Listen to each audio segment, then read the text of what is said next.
gusto ko na magkaroon ng sarili ko. Naku, Jay, mahirap yung iniisip mo. Sino ba dito sa greenhouse ang madaling paalisin? Ha? Sino? Si Ate Rose. Robin, sa'yo talaga magbigay pag Pasko. Ha? Ano din? Magalang. Oh, sige. Eh, sara mo ba? Huwag mo sara yung pinto. Grabe naman, sinara na ko ni Ate Rose. Hindi naka-earbuds kasi siya, naka-earbuds. Ate Rose! Ate Rose! Kanina pa kita tinatawag, bigay-bigay mo. Ate Rose! Ano ba? Kanina pa kita tinatawag, bigay ka ba? Ano, sorry? Ang dami mo sinasabi, ang dami mong dahilan. Etong phone na to, kanina pa ng phone. Ayan!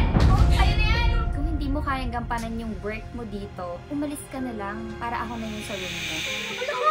Ate, ano nangyari sa silpo ko kasi? Tinapon niya, nabasag na tuloy. Arte mo!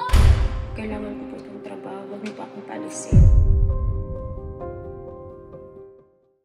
Alam mo, Ate Andeng, hindi naman sa ayoko na kasama kayo dito sa room. Pero parang gusto ko na magkaroon ng sarili ko. Naku, Jay, mahirap yung iniisip mo. Alam mo naman, nakikitara lang tayo dito eh. Alam mo, Ate Andeng, walang mahirap kapag gustong-gusto talaga. Sino ba dito sa greenhouse ang madaling paalisin? Ha? Sino? Si Ate Rose. What do you think? Wait. So, magpapasko na. Tara, samahan niyo kami magbalot ng mga regalo. Ayun na, tara, mag-grab na tayo ng regalo. Gusto mo, Jay, ito ba yung regalo mo sa akin? Hindi, wala pa. Ano wala? Ano to? Ay, sa akin siguro yan. Ay, ayun pala sila eh. Isa bang ano? Robin, sa'yo talaga magbigay pag Pasko. Sana makaramdam si Presidente. Sandali mo na ako. Ha? Ano din? Mag-lunch. Oh, sige. Oh, sige. Eh, sara mo ba? Huwag mo sara yung pinto. Ay, grabe naman. Sinara na ko ni Ate Rose. Hindi naka-earbuds kasi siya. Naka-earbuds. Kaya hindi ako narinig. Malamok. Ano ang babalot mo? Ito pa, Wala pa ako dyan. Ate Rose! Ate Rose! Kanina pa kita tinatawag, bigay-bigay mo. Oh my God, di ka sumasagot. Ate Rose! Ano ba? Kanina pa kita tinatawag, bigay ka ba? Ano, sorry? Ang dami mo sinasabi, ang dami mong dahilan. Upo ka nga dyan, kanina pa kita tinatawag. Ano ba? Naka-lunch break ko sa akin. Can you stop talking? I'm talking, right? Kanina ka pa eh. Kanina pa kita tinatawag. Ano ba? Katulong ka naman dito. Kapal ang mukha mo. Kanina ka pa. Ang tamad-tamad mo. Ano ba ginagawa mo? Wala ko. Yung mga bayad namin sa'yo, saan mo napupunta? Para kang prinsesa dito ah. Kanina ka pa. Etong phone na to. Kanina pa ng phone. Ayan. Phone sa'yo na yan. Kanina pa. Ang tamad-tamad mo. Oh my God. Sayang yung bayad namin sa'yo. Huh? Iiyak-iyak ka pa? Deserve mo yan. Tamad ka kasi. God. Si SJ ba yun?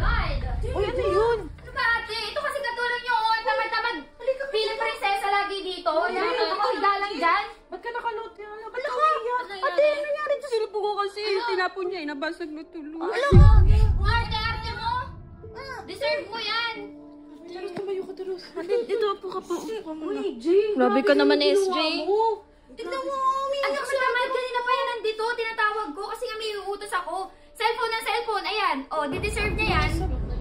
Eh, ang tamad-tamad na itong katulong nyo eh. Utos ka ng utos. Hindi mo naman kasambay sa Ate Rose. Nagpapahinga sa oras ng trabaho. Dapat dyan pinapalayas eh para magkaroon ng bakante dito sa bahay na to. Sandali lang, Jay. Ano ginawa mo? Tignan yung ginawa niya. Pinag-ipunan niya to. Wala akong pakailan kung pinag-ipunan niya. I don't care. Tatamad-tamad yung ano niya eh. Katulong niya. Ano gagawin ko? Jay, umakit ka nga muna doon. Nakakaya ka. Hindi naman ikaw nagpapasahod sa kanya. Ba't ginagawa mo yun? Ate, katulong siya dito. So meaning to say, lahat tayo, pwede siya utusan, right? Hindi. Rose, Ewan ko sa inyo.